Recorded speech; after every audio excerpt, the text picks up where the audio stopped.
کیا شائلہ اور ماریہ مل کر سمین کے ہونے والے بچے کو نقصان پہنچانے کی کوشش کرنے والی ہیں؟ اور کیا کمال اپنے دوست کے ساتھ مل کر ادران کی بیٹی ارہا کو اغوا کروا لے گا؟ جب کمال کو اس بات کا پتہ چلتا ہے کہ ادران باپ بننے والا ہے تو وہ بہت پریشان ہو جاتا ہے۔ کمال پریشانی کے عالم میں اپنے دوست کے پاس آتا ہے اور کہتا ہے کہ ادران باپ بننے والا ہے۔ اگر سمین اور ادران کی اولاد ہو گئی تو پھر تو ادران مجھے اور شائلہ کو گھر سے دھکے دے کر باہر نکال دے گا، کیونکہ سمین پہلے ہی ادران کو اپنے قابو میں کر چکی ہے، اور اگر اس کا بچہ ہو گیا تو پھر تو ادران بالکل سمین کے قبضے میں آ جائے گا، اور اگر سمین نے میرا راز ادران کو بتا دیا تو ادران تو مجھے نہیں چھوڑے گا۔ اسی ڈر کی وجہ سے اب کمال اپنے دوست کو کہتا ہے کہ جس طرح سے پہلے تم نے شائلہ کا ہار چوری کیا تھا، بالکل اسی طرح سے اب کوئی اور پلان بناؤ۔ میں نہیں چاہتا کہ ادران میرے ساتھ کچھ بھی ایسا ویسا کرے۔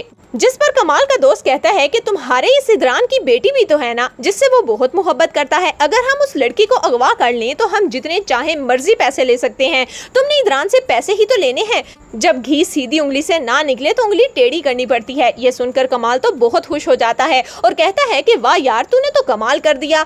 اس طرح سے ادران کو مجھ پر شک بھی نہیں ہوگا اور میں جتنے چاہے پیسے اس سے توان کی صورت میں لے سکتا ہوں۔ اب کمال اپنے دوست کو کہتا ہے کہ جلد از جلد ہمیں اس پلان پر عمل کرنا ہوگا۔ جبکہ دوسری طرف جیسے ہی کمال آفس سے گھر آتا ہے تو سمین کی طبیعت کی وجہ سے وہ بہت زیادہ پریشان تھا، لیکن ادران کا باپ غیور صاحب ادران کو کہتے ہیں کہ مبارک ہو، تم باپ بننے والے ہو اور میں دادا۔ یہ سن کر ادران کی تو خوشی کی کوئی انتہا ہی نہیں تھی۔ شائلہ کی ساس بھی ادران کو بہت مبارک دیتی ہے اور کہتی ہے کہ بیٹا، مجھے تو پہلے ہی شک تھا کہ ضرور سمین کے گھر کوئی خوشخبری ہے۔ میں تو کافی عرصے سے دادی بننے کے خواب دیکھ رہی ہوں۔ چلو میرے تو خواب پورے نہیں ہوئے، لیکن بھائی صاحب کو ان کی خوشیاں مل گئی، میں اسی لیے بہت خوش ہوں۔ جب سے یہ بات شائلہ کو پتہ چلی ہے تو شائلہ کا تو غصہ آسمان کو چھو رہا ہے۔ شائلہ کسی صورت بھی ادران اور سمین کا بچہ نہیں چاہتی، اسی لیے وہ ماریہ کے ساتھ مل کر سمین کے بچے کو مارنے کی بھی کوشش کرنے والی ہے، جبکہ سمین اس خوبصورت لمحے کو کھل کر انجوائے بھی نہیں کر سکتی، کیونکہ شاذر کی کال آنا سمین کے لیے ایک خطرے کی گھنٹی ہے۔ اور اگر ماریہ نے ادران کو یا گھر والوں میں سے کسی کو یہ بتا دیا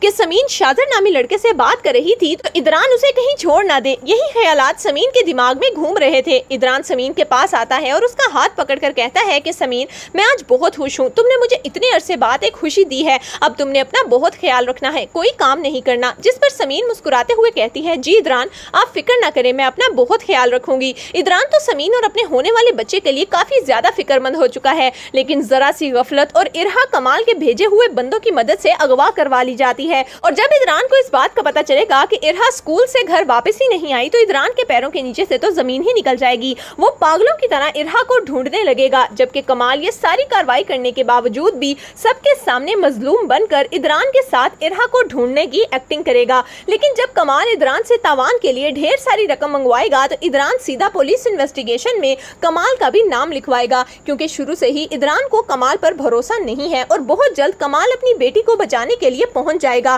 تو دوستوں، آپ کے خیال میں کیا شائلہ اور ماریہ مل کر سمین کے بچے کو نقصان پہنچانے کی کوشش کریں گی؟ آپ کی اس بارے میں کیا رائے ہے؟ ہمیں کمنٹس میں ضرور دیجیے گا۔